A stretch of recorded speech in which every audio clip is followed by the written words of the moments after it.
The static felt like needles in her ear. Multiple contacts, heavy suppression. We are pinned. Hammer 1 is hit. Hit! Captain Elena Rostova's gaze consumed the central monitor, a cascading waterfall of telemetry and signal intercepts. The air in the Tioki Tactical Operations Center was frigid, smelling of industrial cleaner and burnt coffee. She ignored it. She ignored the murmuring analysts behind her. Her world compressed to the glowing red icons converging on a single blue cluster. The seals. Spectre, talk to me. The watch commander's voice was tight. Elena's throat was dry. Comms are compromised, sir. They're running spoofed signals. I can't get a clean lock for air support. The radio crackled again. The voice of the SEAL team leader, Stone, strained to the breaking point. They knew we were coming. It's a box. They're walking mortars in. Spectre, if you have anything. A proximity alert screamed across her console. A new signal. Powerful. Localized. The enemy C2 node. We are ghosts, Stone finished, the transmission dissolving into white noise. Ghosts. Elena's hands moved across the interface, fingers flying, the ergonomic keyboard suddenly feeling like cold steel. Not again. Not like Al-Shaddadi. She isolated the signal. It was heavily encrypted, nested behind layers of commercial hardware, an impossible target. Captain? Elena muted her mic. Her heart hammered a brutal rhythm against her ribs. She looked at the ROE matrix glowing on her secondary screen. Cyber operations restricted to designated targets only. Zero kinetic effect authorized. She initiated the breach protocol. The command line blinked, waiting. They won't see this coming. 72 hours earlier, Task Force Hades, operations floor. The projector cast a pale, sterile cone of light onto the briefing room screen. Captain Elena Rostova, call sign Spectre, stood just outside that light, her posture rigid, her hands clasped loosely behind her back. The air was cold, recycled, and carried the faint, metallic smell of whiteboard markers and overworked electronics. She tracked the red laser dot as it circled a grainy satellite image of a compound. The dot was wielded by Chief Petty Officer Stone, the lead for SEAL Team Hammer. Two-story structure, concrete reinforcement. Minimal civilian footprint. Intel suggests the architect uses the basement level as his C2 hub. Entry will be dynamic, rooftop, and ground level simultaneous. Spectre. He didn't turn. He didn't have to. The single word was an order, flicking the spotlight from his kinetic plan to her digital one. Elena stepped forward, her voice calm, projecting just enough to fill the small, crowded room. Sir, my analysis of local network traffic shows sophisticated counter-surveillance. The target isn't just using commercial hardware. He's running encrypted, microburst transmissions designed to mimic atmospheric noise. They are disciplined. They are listening. A SEAL in the back row, Jester, leaned forward. So they're smart with their cell phones. Copy. We'll be in and out before they can tweet about it. A few quiet chuckles. Elena's eyes remained on Stone. That's a negative, Jester, she said, her tone level. This isn't Twitter. This is military-grade EW. My concern is that the architect isn't just a bomb maker. He's a network operator. The compound is a digital fortress. He'll know we're coming. Stone finally turned. His face was carved from granite, eyes holding the flat, weary neutrality of a man who had seen too many briefings. He looked at her, then at the task force commander, Colonel Davies. Captain, Stone said, his voice a low gravel. My team isn't networking. We are breaching. Your microbursts won't stop a .556 round. We appreciate the tech chatter, but Hammer runs on speed and violence of action. The dismissal was polite, professional, and absolute. It landed like a physical weight, pressing the air from her lungs. He thinks I'm an analyst.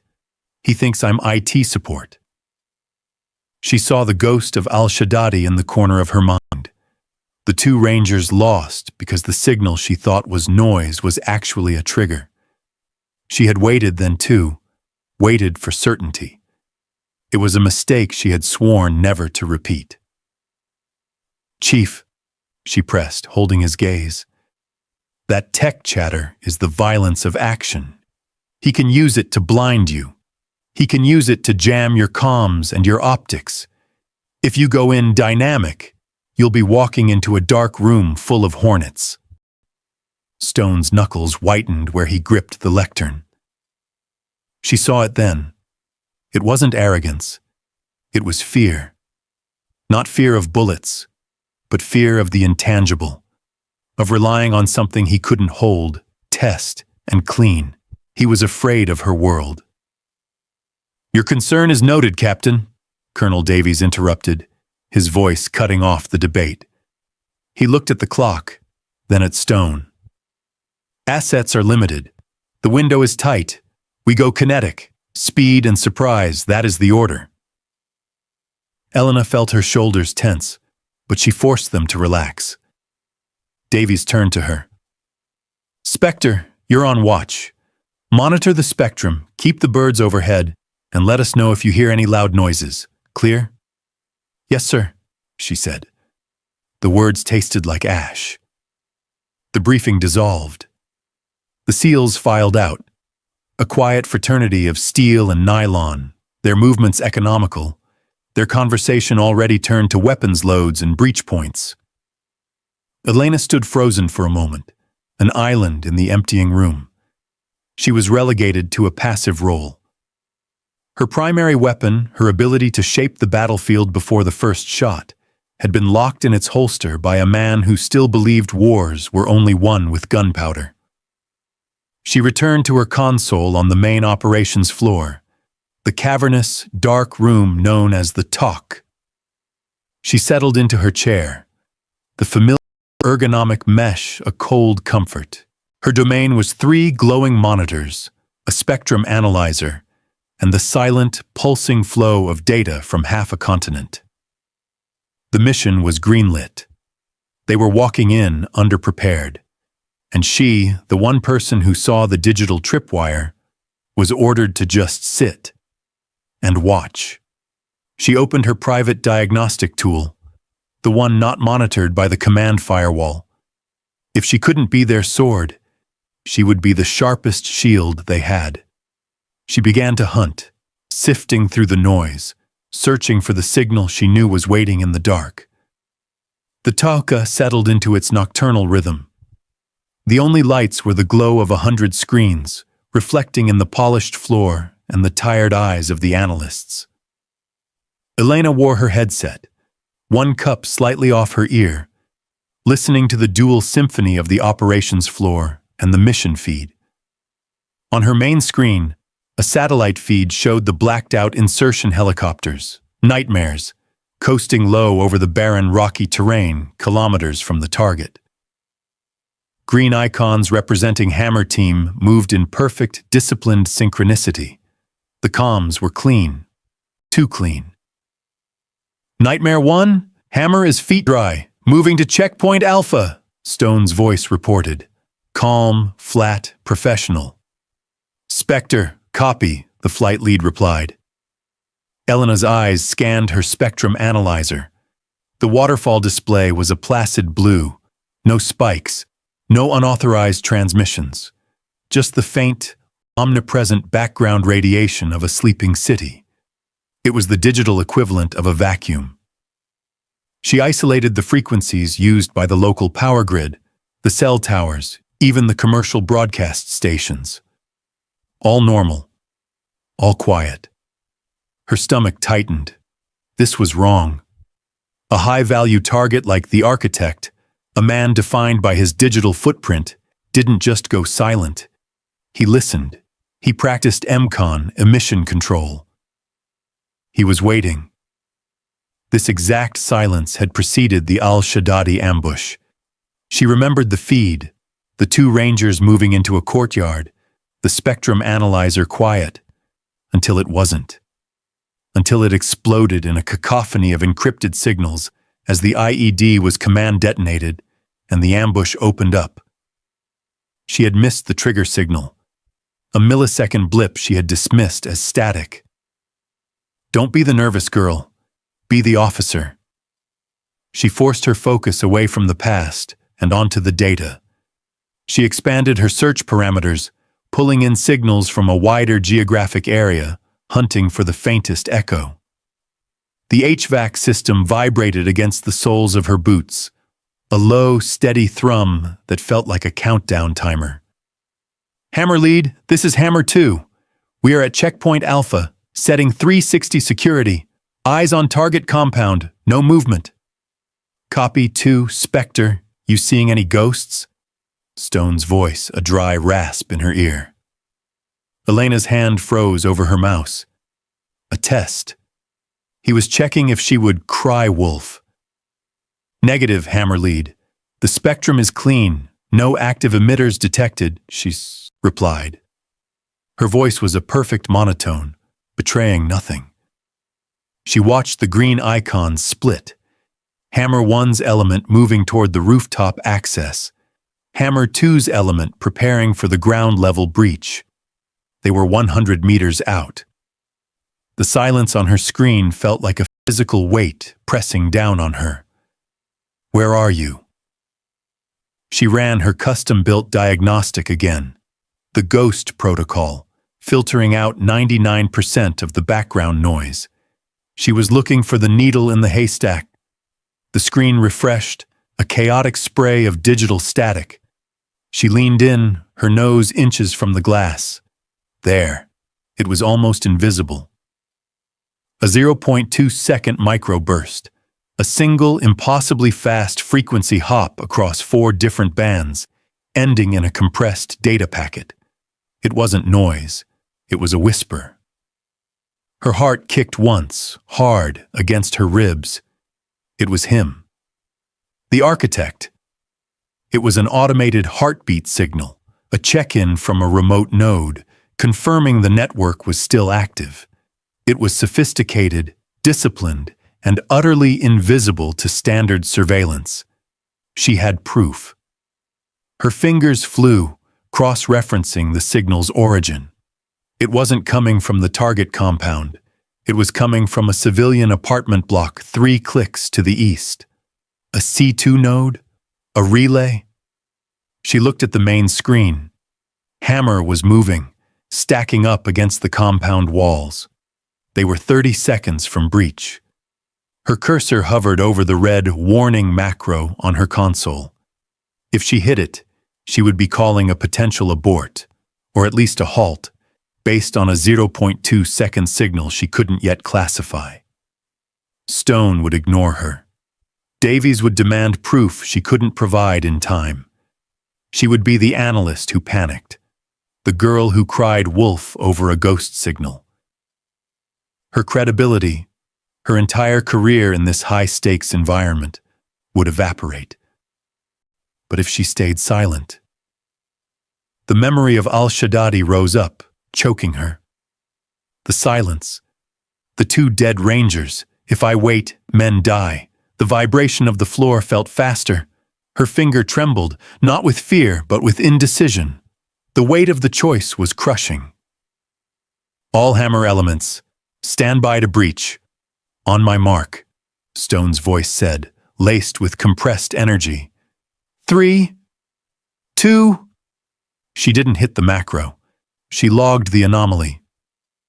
She opened a separate channel, routing the signal's data to her private workspace. She would track it herself. She would find the source. She couldn't stop the breach, not without hard proof, but she would be ready for what came next. 1. Breach, breach, breach. The comms exploded with the sound of muffled charges and splintering wood. The green icons flooded the building. Elena watched her spectrum analyzer. Her breath held tight in her chest. The silent blue screen felt like a predator, coiled and waiting. Breach successful. Moving inside, Stone reported. Elena's world compressed to the 4 green-tinted feeds from Hammer's helmet cams. She cross-referenced their movement with the 3D blueprints on her secondary monitor. The air in the TOC was tomb-quiet. The analysts frozen, listening. Ground floor clear. Stairs. Rooftop team is through. Moving to second level. The feeds were chaotic, jerky, filled with the harsh, digitized breathing of men under load. Elena's job was to be their overwatch, their digital eye in the sky, seeing the angles they couldn't. Check right, she murmured, her mic live. Blueprint shows a reinforced closet 2 meters on your right. Copy, Spectre. Jester, check it.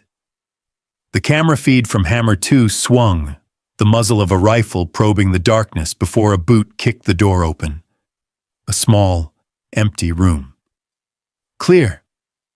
They moved with brutal efficiency. Room after room, clear, clear, clear. The compound was empty, a sterile, vacant shell.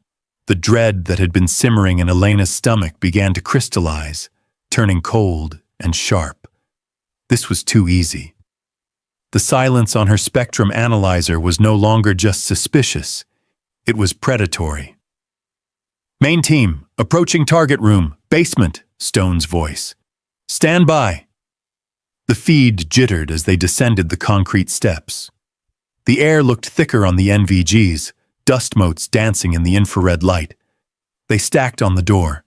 A muffled thump as the charge blew, and they were in. The room was empty. No, not empty. It was stripped.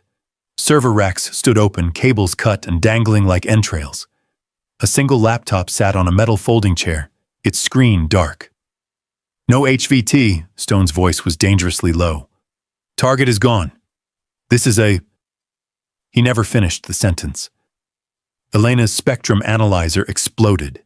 The placid blue waterfall vanished, replaced by a solid wall of red and yellow.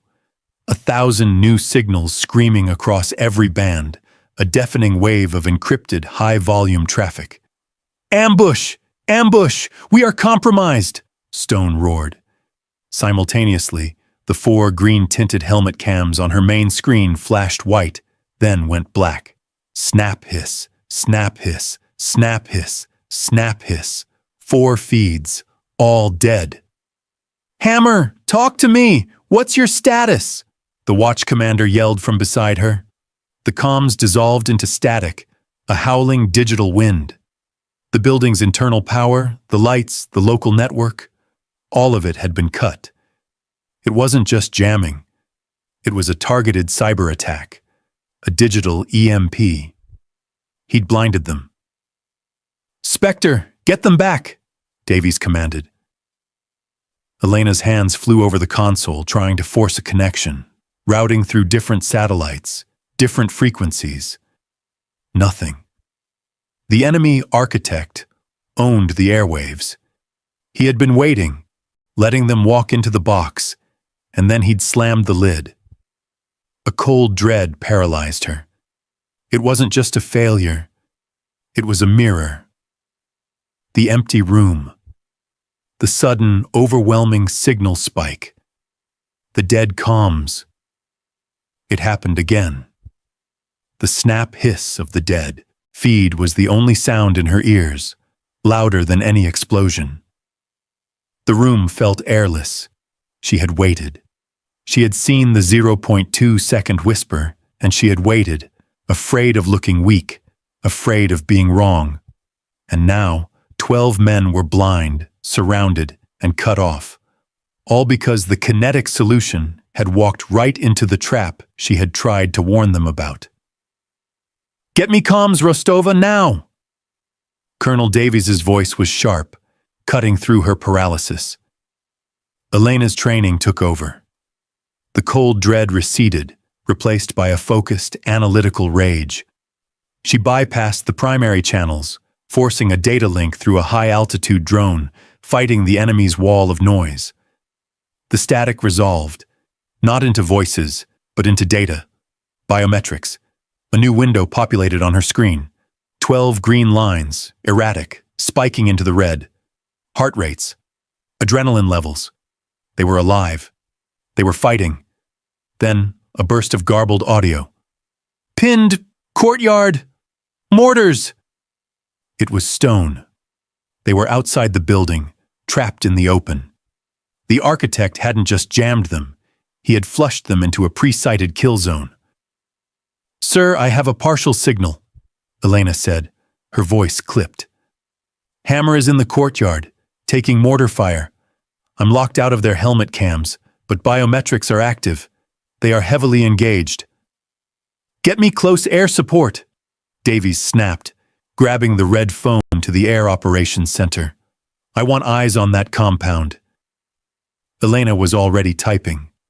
"Negative, sir. The architect is spoofing GPS. He's feeding false coordinates to everything in the air. The weather cell moving in is scattering radar. KS will be blind. They could hit Hammer." "Then unblind them, Captain." "I can't. Not from here. He owns the local network." She turned in her chair, her gaze meeting the colonel's. This was the moment. "Sir, request authorization for offensive cyber measures. I can't break his jamming, but I can hunt him. I can get inside his network. I have a 0-day exploit that—" "Absolutely not." Davies cut her off, his face pale. "You know the ROE. We do not engage in offensive cyber without multi-level approval from Cybercom. That's Title 10, Captain. It's out of my hands." "Sir, they don't have that kind of time," Elena argued, her voice rising for the first time. She pointed to the biometric feed. "Hammer 5's heart rate is dropping. He's hit. They are being executed." She saw the agony in the colonel's eyes. He was a good man, a man bound by a rulebook that was written for a different, slower war. He was clinging to standard procedure while his men were dying in real time. "Get the quick reaction force," Davies said, his voice hollow as he turned away from her impossible solution. "Scramble the QRF. 20 minutes. Get them in the air now." Elena stared at his back. 20 minutes. The biometric feed for Hammer 5 flatlined. A solid green line. Too late. 20 minutes is a lifetime. 20 minutes is an eternity. She saw it all with horrifying clarity. The system had failed. The kinetic option, Stone, had failed. The procedural option, Davies, was failing. The rules were a straitjacket, and the men in the courtyard were suffocating. Colonel Davies grabbed his cover and stormed out of the TOC, heading for the QRF staging area, a man desperate to do something, even if it was the wrong, slow thing. "Keep trying to get them on the radio, Captain," he threw over his shoulder.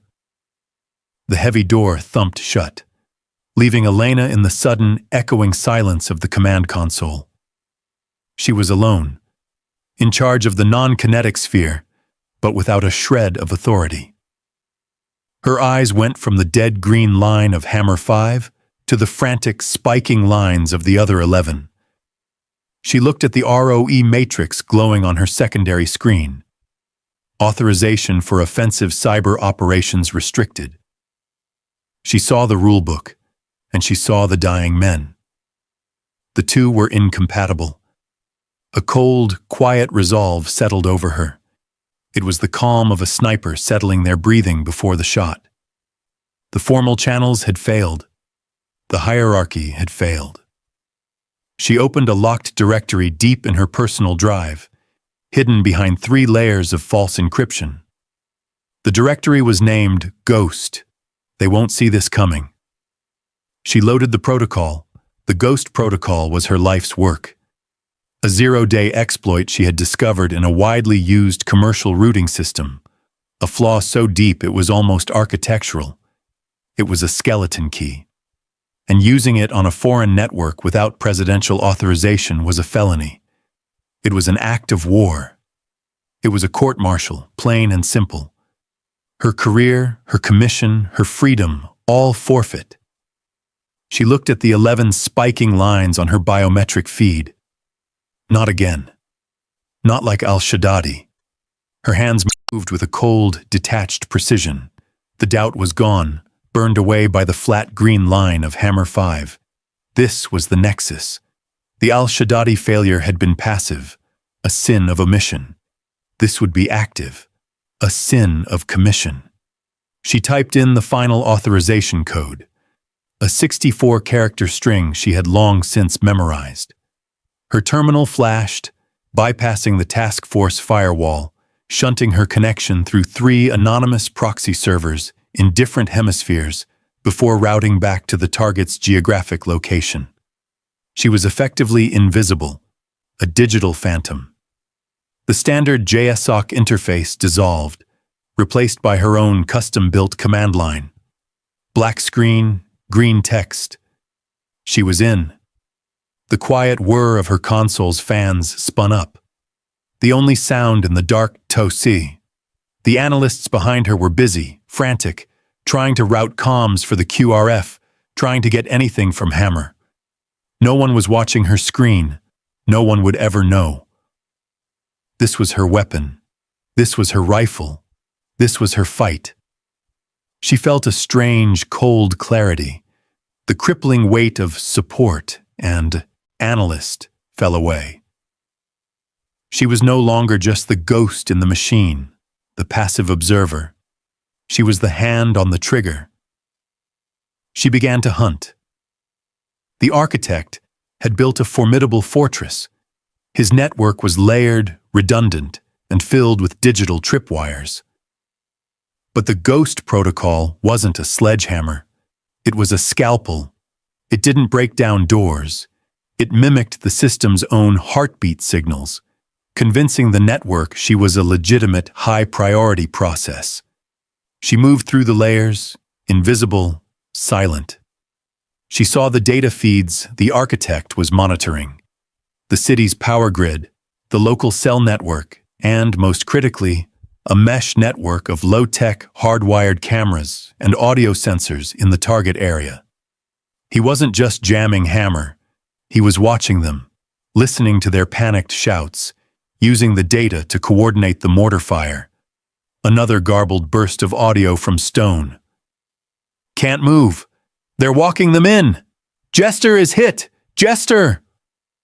Another biometric line on her screen went erratic, then dropped to a steady, agonizingly slow rhythm. Elena's jaw tightened until her teeth ached. She pushed deeper, past a firewall that should have been impenetrable. The protocol held. She was now inside the enemy's C2, command and control, loop. She had crossed the line. Legally, ethically, professionally. There was no going back. She had accepted the sacrifice. She would save them, and in doing so, she would destroy herself. Now, she just had to find the target before the rest of Hammer flatlined. She had to find the architect. She was a ghost in a hostile machine. Elena moved through the enemy's digital architecture with silent, practiced speed. The network was a labyrinth of mirrored directories, false command nodes, and data traps. The architect was good. He had built his system not just to defend, but to ensnare. She bypassed a decoy node, a honeypot designed to trap an intruder, without slowing down. The al-Shaddadi failure had taught her to recognize digital bait. The memory, once a source of paralysis, now served as a whetstone, sharpening her instincts. Never again. Her fingers were a blur, the click-clack of the keys the only sound in her immediate vicinity. She was deep, following the encrypted data stream that controlled the mortar teams. It was a digital breadcrumb trail. Then, the architecture shifted. A new firewall snapped into place, blocking the path ahead. A segment of the network she had just mapped suddenly vanished. It wasn't an automated defense. It was a manual one. He knows I'm here. The architect was actively hunting her. The digital duel began. It wasn't a firefight. It was a chess match at light speed. She rerouted her connection, masking her entry point as a system diagnostic. He countered, isolating that entire block of the network, purging its access. He was fast. But she wasn't trying to destroy him. She was just trying to see him. She pushed her ghost protocol to its limit, forcing it to replicate, creating 3 phantom versions of herself within his system. He chased one. She moved with the other 2. The digital walls felt as real as concrete, the sense of pursuit as tangible as footsteps in a dark alley. She found the C2 node. It was nested in the civilian apartment block she had identified earlier, the source of the 0.2-second whisper. It was managing a swarm of low-altitude drones, feeding their optic data directly to the mortar teams. That was how they were targeting Hammer in the courtyard. She prepared to access the node. A new window suddenly forced itself onto her screen, overwriting her command line. It was black, with a single, pulsing red icon. Trace algorithm initiated. A countdown timer appeared beneath it. Row 3. Her blood went cold. He had locked onto her. He wasn't just defending, he was counterattacking. He was tracing her signal back, through the proxies, back to its source, back to the TOS, back to her. She was no longer the hunter. She was the prey. The red trace icon was a digital bullet heading straight for her. Her pulse hammered, loud in her ears, but her fingers remained steady. She had 3 minutes. 3 minutes to execute her plan, save Hammer, and get out before the architect exposed the entire task force Hades operation. The stakes had just become impossibly high. If she was caught, it wouldn't just be her career.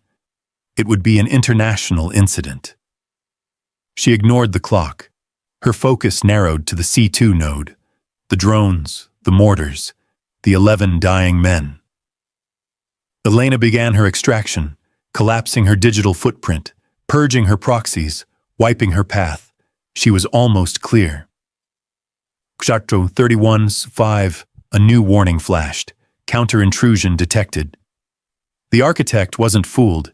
He had seen the microscopic data lag from her injected loop. He was good. The system slammed shut. Her connection was violently severed. The black and green command line vanished, replaced by her standard sterile JSOC desktop. The trace clock was gone. The enemy network was dark to her. She was locked out. A cold, sharp panic seized her. She had failed. She had bought them seconds, nothing more. The architect now knew exactly what she had done. He would purge the loop, bring his drone optics back online, and the mortars would rain down again, this time with pinpoint, vengeful accuracy. She had blown her only chance. She had used her miracle exploit, sacrificed her career, and it wasn't enough. Her headset crackled. It was stone, the signal raw, unfiltered.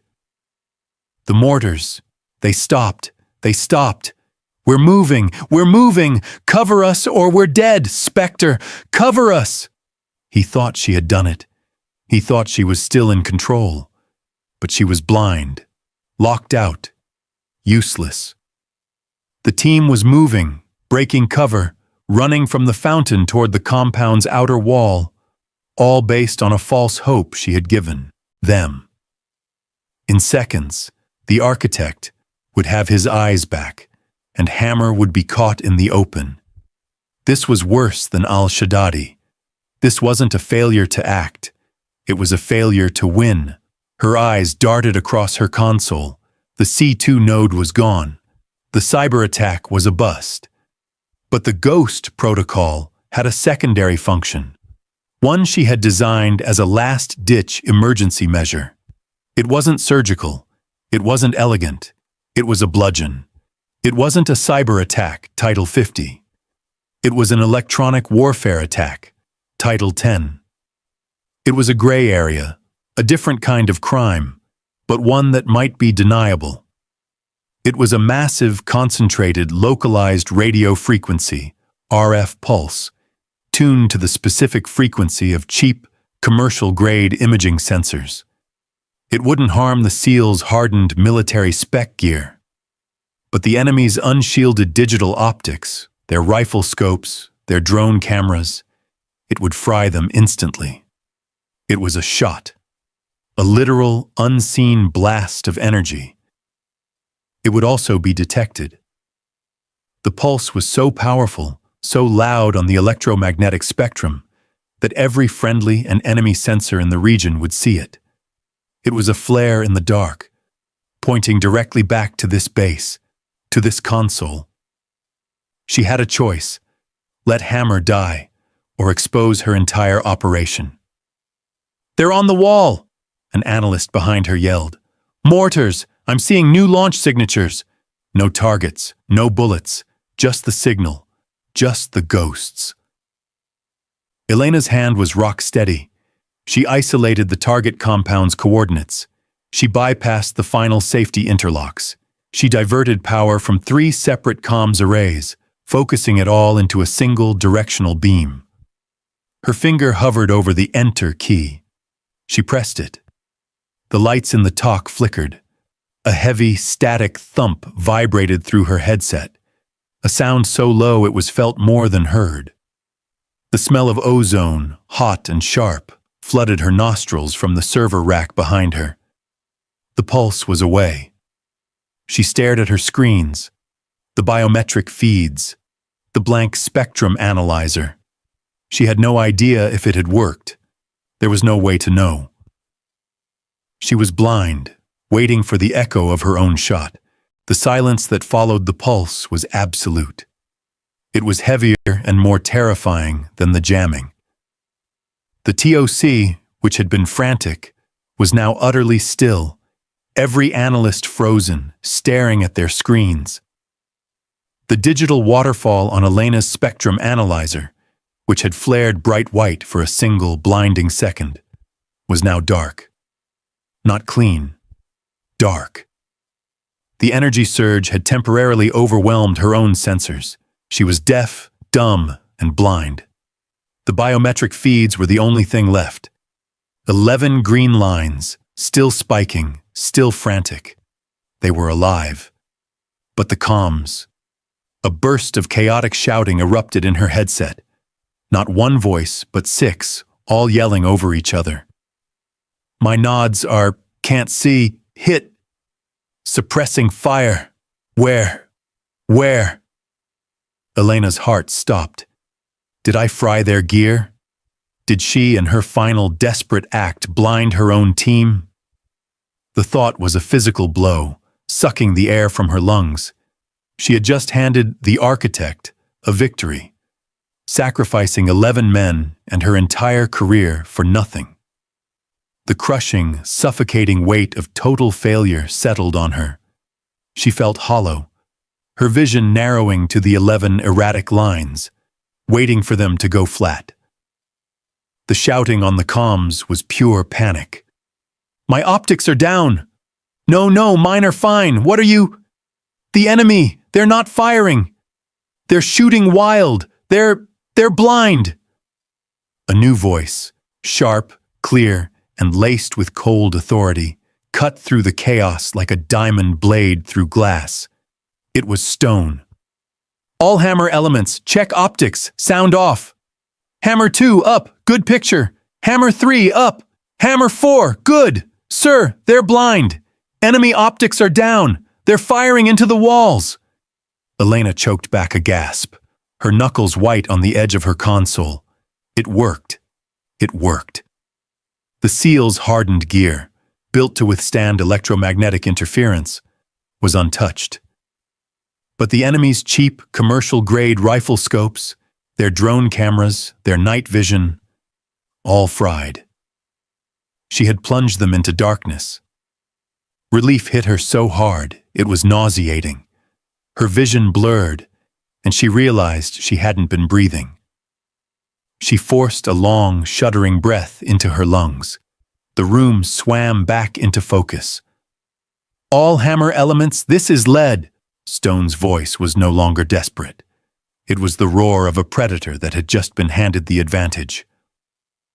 "Their eyes are gone. Move! Bounding overwatch! Jester! Pig! On me! We punch through the north wall! Move! Move! Move!" The shift was immediate, visceral. The panicked, disjointed shouts were gone, replaced by the disciplined, economical language of a unit regaining fire superiority. The sounds of their rifles, once sporadic and defensive, became rhythmic, controlled, and overwhelming. They were no longer the hunted. They were the hunters. Elena watched the biometric lines. The heart rates, while high, stabilized, falling out of the red zone of pure panic. They were moving, working, fighting back. She had done it. Her weapon, a silent pulse of energy fired from a dark room half a continent away, had been more decisive than 1,000 bullets. They would never see it. They would never understand what had happened. They only knew that in one moment, they were facing certain doom, and in the next, their enemy was blind. They felt her shot. The tide had turned, but they weren't out. The enemy was in chaos, firing blindly, but they were still a wall of bodies between hammer and extraction. The QRF was still 15 minutes out. "Spectre, talk to me! Give me a path!" Stone's voice demanded, his breathing ragged but controlled.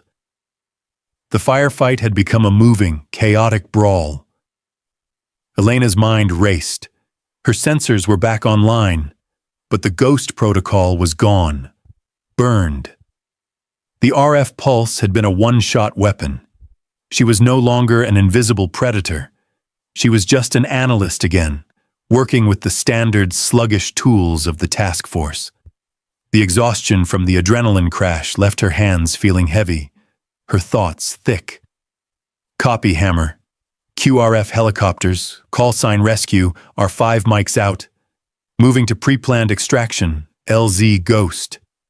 It's 800 meters north of your current, through the alleyway."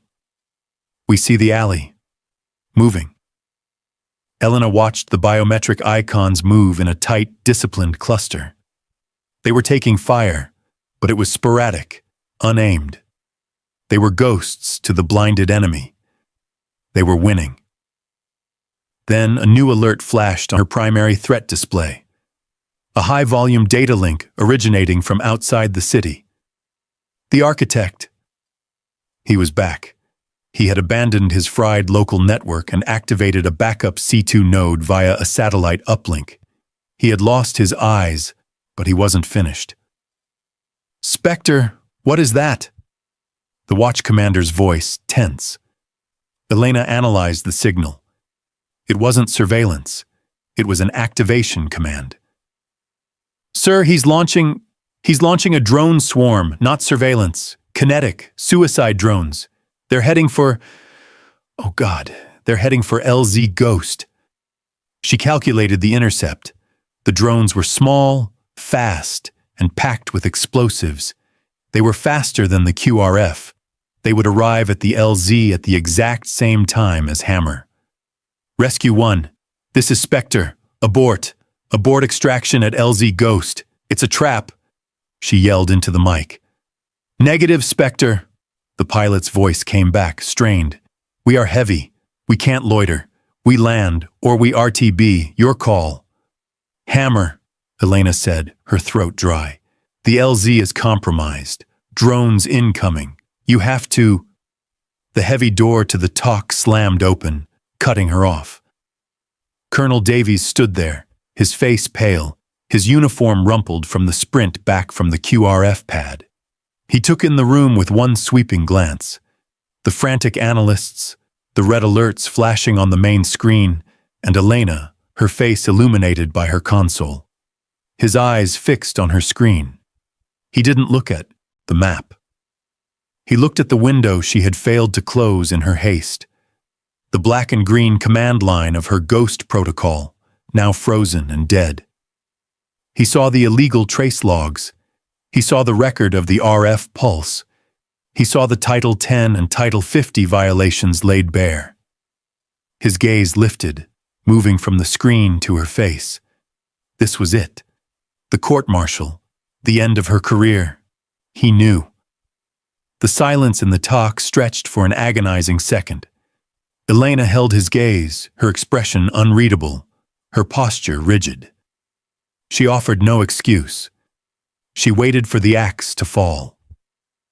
Davies looked at the main screen, at the blue icons of Hammer moving toward the red icon of the LZ, and the new, fast-moving red icons of the drones converging on the same point. He took a slow breath. He said nothing about her screen. He didn't acknowledge the logs. He didn't ask what she had done. He simply pointed to the map. Rescue is 5 mics out. Hammer is 2. The drones are 3. Get our people on those birds, Captain. He turned to the watch commander. Scramble the base C-RAM. I want a wall of steel over that LZ, now. Then he looked back at Elena. His eyes weren't angry. They held a new, grim, and terrible understanding. A shared burden. He was complicit. He had seen her crime, and in the heat of battle he had just buried it. Get them to LZ Ghost, Spectre, he ordered, his voice quiet but absolute. Elena's throat tightened. It wasn't forgiveness. It wasn't approval. It was a choice. He was prioritizing his people over the rules, just as she had. Her quiet act was no longer just hers. It was theirs. Yes, sir, she said, her voice hoarse. She turned back to the mic, the weight of his complicity settling on her alongside her own. The race was on. Hammerlid, this is Spectre. New situation. We are not aborting. You will proceed to LZ Ghost. C-RAM is spinning up for support. It's a foot race. You have to beat the swarm. How copy? A burst of static, then Stone's voice, hard as iron. Wilco, Spectre, we'll be there. Hammer is at the LZ, an analyst shouted. On the main screen, the blue icons of the team converged on the glowing green G of the landing zone. Seconds later, the 2 larger, heavier icons of the rescue helicopters swept in, their call signs flashing. Then, the swarm hit. Dozens of small red icons moving with insect-like speed flooded the map. T-RAM is hot! The sound that ripped through the talk speakers wasn't a gunshot. It was a tearing, a brutal BRRRT that seemed to shake the concrete foundations of the building itself. The Phalanx C-RAM system, a last-ditch Vulcan cannon, was spewing thousands of rounds a minute, creating a literal wall of exploding steel between the helicopters and the incoming drones. The radio net became a primal scream of noise, the deafening roar of the C-RAM, the thump, thump, thump of the helicopter blades, the pop, pop, pop of the drones exploding, and the frantic, shouted, "Go! Go! Go!" from Hammer Team as they scrambled aboard. Elena's eyes were glued to the screen, her hands gripping the console. She watched the biometric lines, one by one, stabilize as they entered the relative safety of the airframes. "Half the team is on!" Stone yelled. "Jester is... We're getting Jester! Cover us!" Drone break. 2, 3. "They're through the net!" the rescue pilot screamed. Muffled explosions rocked the audio feed. "Sir," Elena said, her voice tight. "Rescue 1 is taking hits." Colonel Davies stepped up behind her. His voice was low, calm, and utterly final, meant for her and her alone. "Captain Rostova, clean it." Elena froze. Her gaze snapped from the main screen. The chaotic, desperate battle for survival, to the colonel's face. He wasn't looking at the map. He was looking at her. "Sir?" she whispered, though she knew the order. "Clean the logs, all of them. Wipe the ghost protocol, sanitized, plausible deniability. Now." The internal conflict was suffocating. He was ordering her to go blind, to turn away, right at the climax, right when they needed her most, to erase every trace of what she had done. She wouldn't know if they made it. She wouldn't know if Stone or Jester or any of them survived the final push onto the ramp. She would be abandoning them, in a way, to cover her own tracks. "Rescue 1! Ramp is hit! We can't! Jester is on! Pulling pig! We are on! Go! Lift! Lift!" Stone roared. "Captain," Davies said, his voice like ice. She turned back to her console. Her hands, which had been so steady when firing the shot, were now trembling. It felt worse. This felt like a betrayal. She pulled up the data destruct protocol. It was a tool designed to wipe classified information if the base was overrun.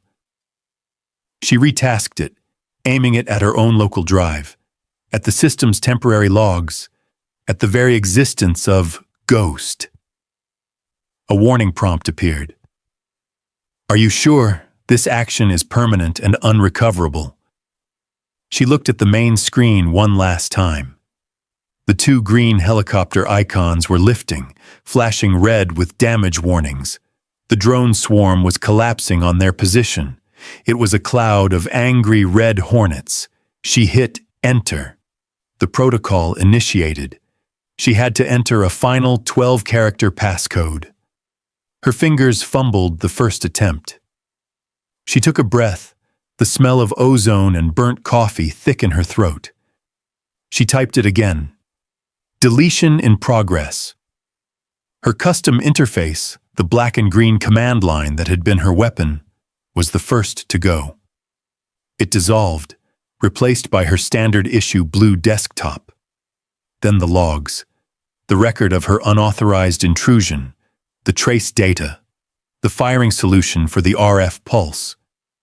All of it vanished, file by file, line by line. The Ghost protocol itself was last. The directory, the executable, the source code she had spent years perfecting. Wipe complete. Her screens were clean, sterile, blue. Her sensor feeds, which had been routed through her illegal back door, snapped back to the official, jammed, useless satellite link. She was blind. The only thing left was the audio feed from the TOC speakers, a wall of static, rotor wash, and the distant fading brrr-t of the C-RAM. She couldn't see the helicopters. She couldn't see the drones. She couldn't see the 11 biometric lines. She was alone in the dark. Her victory, her crime, her shots, all of it erased from history. All that remained was the agonizing, silent wait. The silence in the talk was a living thing. It was thick, suffocating, and filled with the ghosts of the data Elena had just destroyed. Her screens were a placid, mocking blue. The official, sanitized feeds showed nothing but static and connection-lost errors. The battle was over for her, but the war for information, the simple, agonizing question of who lived, was just beginning. She sat, hands clasped on her lap, a perfect image of a captain on watch. Inside, she was disintegrating. Did she erase the logs for nothing? Did the drones tear through the helicopter? Did she trade her career for a massacre? The self-doubt was a physical acid, eating away at her composure. The talk door was closed. The analysts behind her murmured in low, anxious tones, all eyes on the blank main screen. The only sound from the outside world was the distant, mournful wail of the base all-clear siren, signaling the C-RAM was no longer firing. The immediate threat was over. But the helicopters were dark. Rescue flight was maintaining strict radio silence, standard procedure for a damaged flight returning to base. They were minutes away, but they could have been light years. Elena's gaze was fixed on the door, the only place the answer could come from. Every scuff of a boot in the hallway outside, every muffled voice, made her heart leap. The tension was no longer the sharp, high-pitched whine of combat. It was the low, dull throb of the aftermath, the wait for the body count. The door opened. Colonel Davies entered. He was followed by the watch commander, who held a slim tablet. Davies' face was grim, unreadable. He walked past Elena's console without a glance, moving to the center of the room. Elena's breath caught. She couldn't feel her hands. Say it. The watch commander looked at Davies, who gave a single, curt nod. The commander turned to the room. His voice was flat, devoid of emotion, the professional tone of a man delivering a status update. Rescue flight is on the deck. Both birds are down. A pause. The room held its breath. Hammer team has returned. All 11 members. Hammer 5 and Hammer 7, Jester, are WIA but stable. Hammer 1, Stone, has minor injuries. All are accounted for. I repeat, all 11 members of Hammer are back. The air rushed out of Elena's lungs in a silent, shuddering gasp. She gripped the edge of her console to stay upright, her vision tunneling. A wave of lightheadedness washed over her, so profound she almost fell. All of them. All 11. There was no cheer. There was no celebration. Just a collective sigh from the analysts, the sound of tension draining from a room that had been pressurized to the breaking point. Men and women slumped, rubbing their faces, the adrenaline finally leaving them. Her victory was real. It was quiet. It was personal. And it was marked only by this profound, hollow relief and the trembling in her hands. Colonel Davies turned, his eyes finally finding hers in the gloom. He stared at her for a long, heavy moment. His expression was still unreadable, but his gaze was penetrating, as if seeing her for the first time. Then he jerked his head toward his office. The debrief. The consequences. It wasn't over. It had just begun. Colonel Davies's office was a small, soundproof box within the larger box of the TOS. The air was still, smelling faintly of old paper and the single cold cup of coffee on his desk. He hadn't sat down. He stood by the darkened window, which looked out over the operations floor, his back to her. Elena entered, her footsteps silent on the industrial carpet. She closed the door, the click of the latch sounding unnaturally loud. She stood at attention, her body rigid, her gaze fixed on the point between his shoulder blades. The wait was a calculated tactic, a tool to unravel her. She focused on her breathing, keeping it slow, even. Her heart hammered against her ribs, a frantic bird in a small cage, but her face was a mask of professional calm. Finally, he turned. His eyes were bloodshot, etched with a profound exhaustion that went beyond a single night's watch. He looked at her, not as a commander to a subordinate, but as something else. Something she couldn't name. "The logs show a massive system anomaly, Captain," he said. His voice was flat, a simple statement of fact. A cascade of unauthorized processes, followed by a total, catastrophic data wipe of your local terminal and the mission logs. He didn't accuse. He just stated what the system told him. Elena kept her gaze locked on his. The moment was here. The lie she had prepared felt clumsy, brittle like a child's excuse. She had her cover story. Enemy cyber attack, data corruption, an emergency wipe to prevent contamination. It was plausible. It was weak, and they both knew it. "Sir," she began. Rescue 1 took over 50 rounds, he continued, cutting her off, his voice still terrifyingly level. The CRAM logs show it expended 12,000 rounds in 90 seconds. We nearly lost 2 birds. We didn't lose a single man. Not one. He took a step closer. The small space of the office seemed to shrink. Hammer leads preliminary AAR, Davies said, tapping a tablet on his desk. States that enemy optics, drone feeds, and mortar targeting solutions failed simultaneously, catastrophically. At the precise moment they were about to be overrun. He calls it a miracle. I don't believe in miracles, Rostova. He was in front of her now, close enough that she could smell the stale coffee on his breath. His eyes searched hers, demanding the truth he already knew, the truth he could never officially hear. Her career, her oath, her future, it all balanced on the edge of this single, silent conversation. She could confess. She could appeal to his complicity, the order he gave her to clean it. It would be the weak move. It would make them both vulnerable, or she could hold the line. She saw the path. The lie wasn't just for her. It was for him.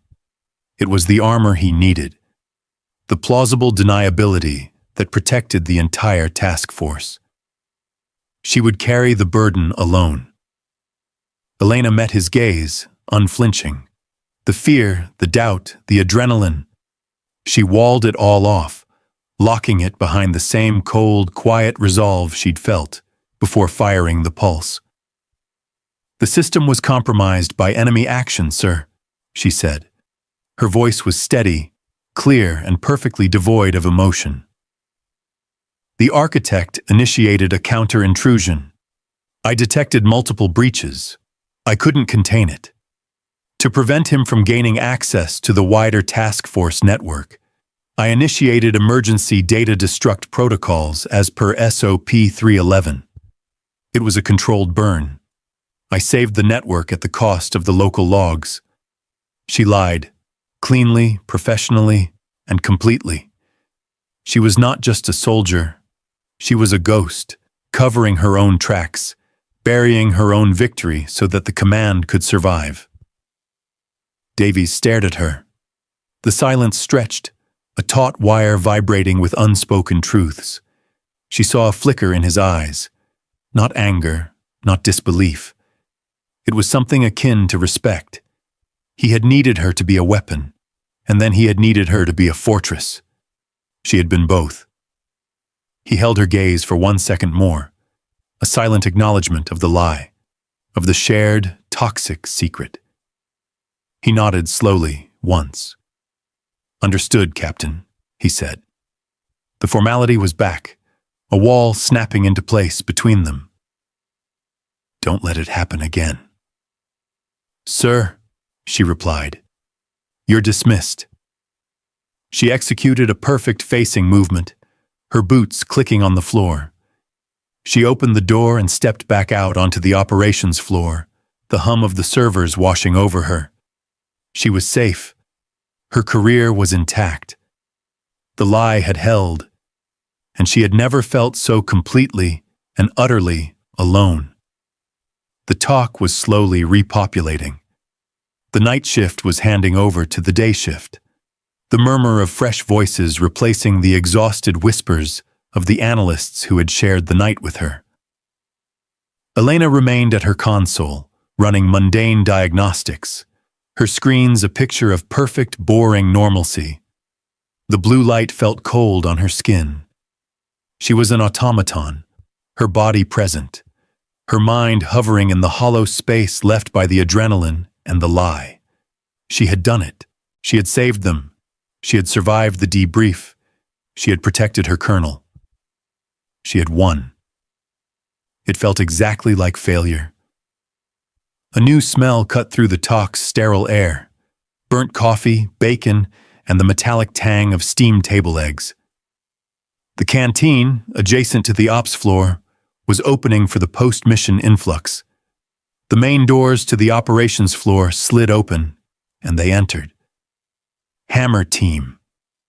They weren't the quiet professionals from the briefing. They were the survivors. They were bruised, covered in soot, their gear stained and torn.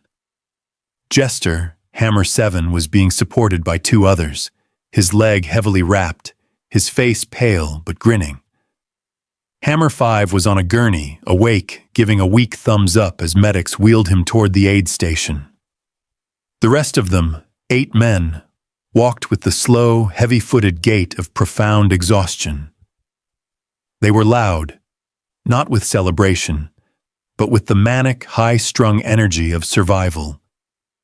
They were laughing too hard, talking too fast, their voices echoing in the cavernous room. Elena watched them. A deep, painful longing swelled in her chest. She wanted, more than anything, to walk over to them, to hear the story from their side, to have them look at her and know, to understand what she had done, the price she had paid, the invisible shot she had fired.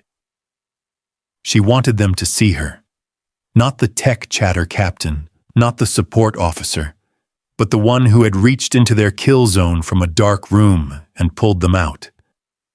She suppressed it. The desire was a weakness. It was vanity. Her reward was their lives. It had to be enough.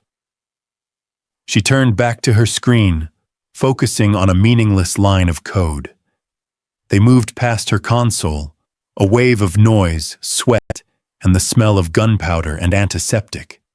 She kept her eyes down, a ghost in her own command center. One of them stopped. The noise of the team faded as they pushed into the canteen, but one set of boots remained, planted on the polished floor just behind her left shoulder. She didn't have to look. She knew the stance. She knew the silence. Slowly, she turned in her chair. Chief Petty Officer Stone stood there. His face was a mask of dried blood, soot, and exhaustion. A raw cut angled across his forehead. He wasn't on his way to the canteen. He was on his way to medical. And he had stopped. He looked at her. Elena's throat closed. She prepared for the questions. What happened? What did you see? Why did the comms die? She prepared for a reprimand for the comms blackout, or for the confused AAR that would surely follow. He just stood there. His gaze was heavy, penetrating. He looked at her clean console, the 3 placid blue screens running normal diagnostics. Then his eyes lifted past her, to the main screen, where a sanitized, looping satellite feed of the city now played. Then, his gaze returned to her. There was no tech chatter dismissal in his eyes. The skepticism was gone. The weary neutrality was gone. He was seeing her. He didn't know what she had done. He didn't know how. He would never know about the ghost protocol, the lie, or the RF pulse. But he knew, with the primal certainty of a warrior, that the miracle had come from her. He knew that when he had called for cover, she had answered. He held her gaze for a beat. The real after-action review wasn't happening in Davies's office. It was happening here, in this 3-second silent exchange. Stone lifted his chin. A single, sharp nod. The barest minimum of military courtesy, yet it carried the weight of a medal. "Spectre," he said. The one word was everything. It was acknowledgement. It was respect. It was thanks. He turned, his boots scuffing the floor, and walked away toward the aid station, leaving her alone with the echo of her call sign. The crushing weight of her isolation lifted, just enough. It wasn't a parade. It wasn't a commendation. It was a single word from a single man who had been there. It was enough. Hours passed. The day shift was in full control, the tempo of the talk a steady, predictable hum. The chaos of the night was a memory, an invisible scar on the room's atmosphere. Hammer team was in medical or in their racks. Colonel Davies was in meetings, dealing with the diplomatic and strategic fallout, building the official story around her lie. Elena remained. Her shift had officially ended 3 hours ago, but she hadn't moved. She had showered, changed into a fresh uniform, and returned to her console. It was the only place that felt real, the only place the crushing weight of her actions felt manageable. She ran diagnostics. She updated threat assessments. She did the mundane, necessary work that kept the war machine turning. Each keystroke was a small, deliberate act of normalcy, a way to rebuild her professional armor. Her ghost protocol was gone. The logs were erased. The RF pulse was a ghost of energy, already dissipated, logged by regional sensors as an unexplained atmospheric anomaly. She was back where she started, a captain at a console. But something was different. The gnawing doubt of the imposter, the girl who cried wolf, was gone. Al-Shaddadi was no longer a failure that defined her. It was a lesson that had forged her. She had been tested against a man who was her equal, the architect, and she had won. She had faced an impossible choice, violated the rules, and saved 11 lives. She had lied to her commander, not out of fear, but out of necessity. She had accepted her role. She was not the kinetic hero. She would never breach a door or fire a rifle. She would not receive a medal. Her victories would be invisible. Her sacrifices would be silent. Her strength was not in violence, but in her unyielding, quiet fortitude. Stone's single nod. Davy's grim, complicit silence. That was her commendation. It would have to be. Her console chimed, not an alert. A low, polite ping. A new tasking. She opened the file. It was a standard intelligence request. A new signal had been detected in a neighboring sector. High frequency, encrypted, and attempting to hide within commercial satellite traffic. Elena leaned forward. She pulled up the signal data, her eyes scanning the metrics. It was sophisticated. It used frequency hopping. It was a whisper. A cold, familiar thrill ran through her. The thrill of the hunt. She saw the patterns, she saw the logic, she saw the faint, digital fingerprints. It was good. But it wasn't architect good. This she could track. This she could dismantle. She looked up, across the dark expanse of the TOC, the analysts typed. The screens glowed. The 24/7 cycle of the quiet war continued, indifferent to her, or to Hammer, or to the men who had died. The machine was relentless. She siested her cold coffee. It was on her desk, untouched since before the mission. It tasted like ash and metal. She didn't mind. She pulled her keyboard closer, her fingers finding their natural home. She was the ghost, the unseen shield, the silent operator who moved in the spaces between the rules, the woman who fired the shots no one would ever see. Her ghost protocol was gone, but she was still here. She would build a new one, a better one.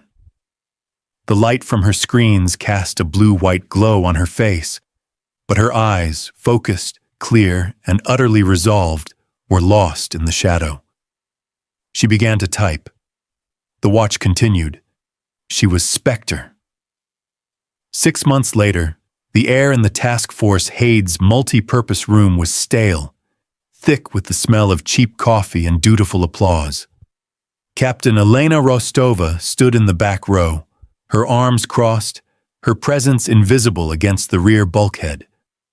On the small stage, Colonel Davies was pinning a silver star to the chest of Chief Petty Officer Stone. The citation was read aloud, a masterpiece of official narrative. It spoke of uncommon valor and leadership under overwhelming enemy fire. It detailed how Stone had rallied his men from a kill zone, blind and outnumbered, and led them through a gauntlet to extraction. It mentioned, in a single passing sentence, how the team masterfully exploited a sudden and catastrophic failure in the enemy's command and control network. Elena listened to the words, the sanitized, polished version of her lie. Catastrophic failure. She felt no anger, no resentment. Only the cold, pragmatic acknowledgement of the truth, public valor, the kind that bled and shouted and charged, required a public reward. It needed a symbol, a piece of metal, a story that could be told. The other kind of valor, her kind, was built of different materials. It was the fortitude of the long watch. It was the courage to press enter on an act that would end a career. It was the cold integrity of erasing the proof, of accepting the lie, of carrying the burden so that others, like the colonel, could maintain the necessary fictions of command, and so that men, like Stone, could be the heroes they needed to be. The applause was loud. Stone, his face healed, leaving only a pale scar across his forehead, accepted the congratulations of his peers. Elena watched his team, Hammer standing to the side. Jester was there, leaning on a cane, laughing. They were whole. They were alive. That, she reflected, was the true metal. It was the part that had weight. As the small crowd thinned, Stone broke away from the congratulatory huddle. He moved with purpose, cutting across the room, past officers who outranked him. He stopped, 3 feet in front of her. He didn't smile. "Captain," he said. His voice was quiet, the gravelly rasp now holding a different texture. "Chief," she replied, inclining her head. "Congratulations. A citation well earned." He looked down at the medal on his chest, his fingers brushing the ribbon. "The citation. It mentions fortuitous equipment failure." "The AARs were complex," Elena said, her voice neutral. "It was a chaotic night." His eyes met hers. The skepticism that had defined him was gone, replaced by a permanent, settled understanding. He knew, as a man knows the feel of the wind changing in a storm, that she was the source of that failure. He would never ask how. He would never speak of it. But he knew. "My team is alive, Captain. Jester is walking again," Stone said, his gaze unwavering. "That's the only AAR that matters." "Copy that, Chief." He stared at her for a moment longer, the two of them alone in the noise. Then he gave the same sharp nod from that morning in the tows, a gesture of absolute, shared, and silent acknowledgement. "Spectre," he said. He turned and walked back to his team, the silver star a bright, visible point of light on his chest. Elena zipped up her fleece jacket. She turned, pushed open the door, and stepped out of the warm, bright room into the cold, shadow-filled afternoon of the forward operating base. She pulled her gaze toward the horizon, toward the massive, windowless cube of the Task Force Operations Center. Her watch was starting. The mission, her mission, was not an event, but a state of being. Courage was not always the sound of the shot. Sometimes it was the silence that followed.